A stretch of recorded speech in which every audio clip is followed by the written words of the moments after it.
Bonjour, je suis Annie Lobé, journaliste scientifique, et je voulais vous montrer les champs magnétiques émis par deux types d'ampoules disponibles sur le marché, les ampoules à incandescence et les ampoules basse consommation.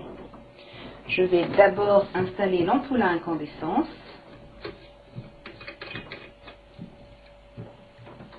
Pour réaliser la mesure, j'utilise le Gaussmètre de Monitor Industrie, qui mesure le champ magnétique de 50 Hz.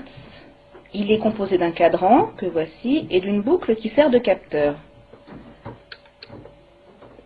Le champ magnétique à l'horizontale dans cette pièce est de 0,1 milligauss. Autour de l'ampoule éteinte, il reste le même, ce qui signifie qu'elle n'émet pas. Si maintenant je l'allume avec un interrupteur situé à mon pied,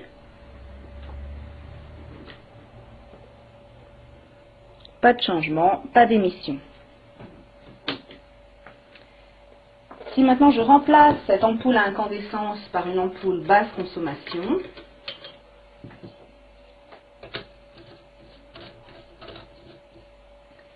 que se passe-t-il? Ampoule éteinte, le champ magnétique reste le même, toujours pas d'émission. Si maintenant je l'allume,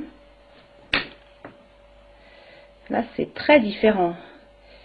Il faut changer d'échelle pour réaliser la mesure. On est ici à plus de 25 milligauss. Si je l'éteins, ça redescend.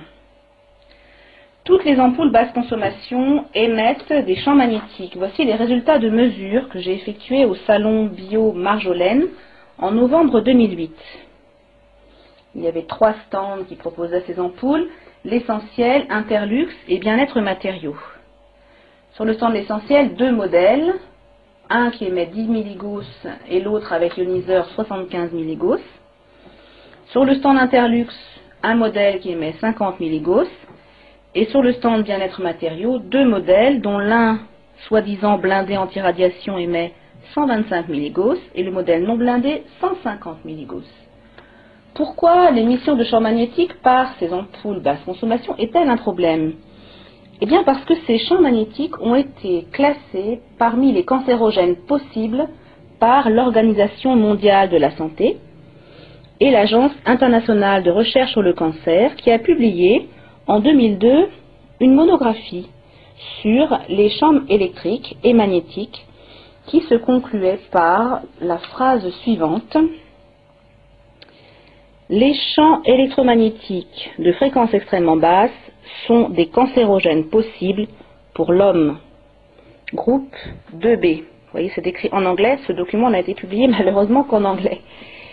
Ce qui a été publié en français, c'est une autre information sur ces ampoules, le fait qu'elles contiennent du mercure. Publié depuis octobre 2003 par Environnement Magazine, dans un hors-série qui contenait un article sur ces ampoules, qui incitait à consommer ces ampoules, mais se concluait quand même par la phrase suivante: seul bémol, elles contiennent un peu de mercure, un métal toxique, et doivent donc être jetées en tant que déchets dangereux. Le fait qu'elles contiennent du mercure pose également problème quand vous cassez par inadvertance une ampoule chez vous. Donc elles émettent des basses fréquences, elles contiennent du mercure et elles émettent également des radiofréquences, ces ampoules. Voici les résultats de mesures effectués par le CRIREM, le Centre de recherche et d'information indépendante sur les rayonnements électromagnétiques. Pierre Leruse a mesuré des radiofréquences jusqu'à 200 volts par mètre, alors que la valeur limite en vigueur est de 27 volts par mètre. Ce qui signifie que ces ampoules ne sont même pas réglementaires. J'avais publié un article dans Pratique de santé le 15 juillet 2008, un article que vous pouvez d'ailleurs lire sur le site Santé Publique Édition. La source de cet article, c'était ça, les cahiers techniques, numéro 205, l'alimentation des circuits d'éclairage, rédigé par 2 ingénieurs de Schneider Electric, Jacques Cheneck et Marc Vernet, qui expliquaient, dessin à l'appui, comment fonctionne le ballast électronique de ces ampoules qui sont en fait des mini-usines d'éclairage. des mini-usines qui émettent donc des basses fréquences, des radiofréquences et contiennent du mercure. Si vous voulez trouver des solutions éclairage, vous pouvez vous reporter au livre La Fée électricité, qui contient un chapitre, le numéro 14, consacré aux éclairages. Cela vous permettra d'éviter de grands problèmes. Quel genre de problème? Eh bien, pour conclure, permettez-moi de vous livrer deux informations. J'avais effectué en 2001 un voyage de presse en Guadeloupe, qui avait donné lieu à la publication d'un article, dans lequel j'avais écrit « EDF et l'ADEME ont engagé conjointement au début des années 90 une opération de grande envergure sur les lampes basse consommation. En 5 mois, 350 000 ont été acquises par 43 000 foyers. » C'était donc il y a 8 ans, et que constate-t-on aujourd'hui en Guadeloupe? Une information donnée par le magazine Alternative Santé de janvier 2009. Eh bien, en Guadeloupe, il y a actuellement un pic mondial de l'incidence du cancer de la prostate.